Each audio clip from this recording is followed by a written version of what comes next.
Valentine. A beautiful time where love is in the air and people tend to show care for the other one they are most affectionate towards.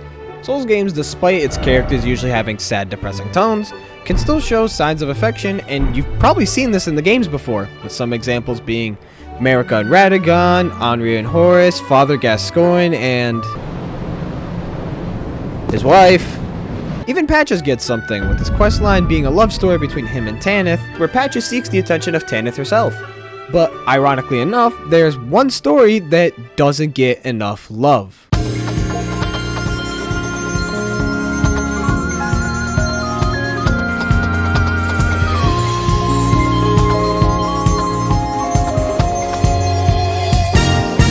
I was playing Sekiro recently for a video idea I had in mind until I came across Jinzaimo Komano, who I'm just going to call Jin for now.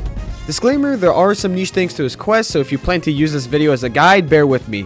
If you talk to him with the surgeon's bloody letter, he isn't going to go down this quest line. Don't kill Orin or the quest line won't complete right, and a suggestion is to just skip Headless 8 by not grabbing the Lotus, but you can do whatever you want. Anyways, you meet Jin outside the cave where you initially started the game, with him asking, do you hear that music from the cave?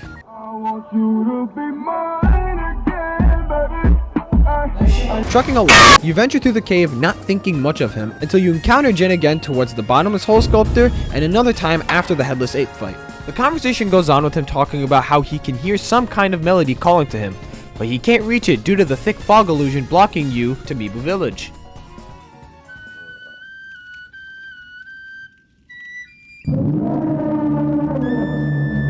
After a nice conversation with the locals and breaking into a man's house on accident, I don't want to be in here. This guy just cries. How do I leave? You'll eventually end up at the Watermill Sculptor.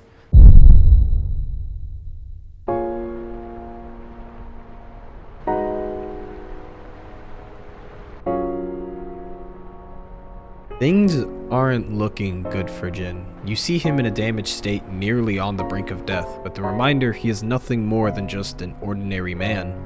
For us, it's easy to grapple, jump up walls, and parry what seems to be unblockable attacks. But for him, the cakewalk that is running through the village almost got him killed. Yet he is still undeterred from his goal of finding out that melody. But this time around, you can actually hear it. After only a few steps, you come face to face with the woman who's behind this all along, a crying woman by the name of Orin of the Water. Unfortunately, it seems like her muscle memory has taken over it as she wallows in a depressed state, wondering about the whereabouts of her dear Lord Sakuza. A few exchanges of dialogue later, and she'll eventually ask you of the whereabouts of Lord Sakuza. And upon telling her the truth, that you have no idea where Lord Sakuza is, she breaks out into a blind rage, with the conclusion, you're lying to her. Usually I would skip the dialogue and just start attacking, knowing she's just a means to an end for more prayer beads, but this time around I felt heavy sorrow knowing I'm killing the very thing that Jin risked his life for, just for her to not even know of his existence. Yet this story isn't as bleak as you think. Upon killing Orin, she talks about how she found a new man, someone better than Lord Sakuza as she fades away. Jin has some new dialogue that upon Orin's passing, she plays one last song, a symphony dedicated for him and him only. He describes it as not the usual instrumental she was playing. We unfortunately can't hear it, but to him, it's the most beautiful thing he has ever heard. And after he goes on with the description of the song, he offers you a Jin's Jizo statue. Its literal use being nothing more than just a second Jizo statue you have in your inventory, but its significant use is these two finally finding their love, even if it costed them their lives.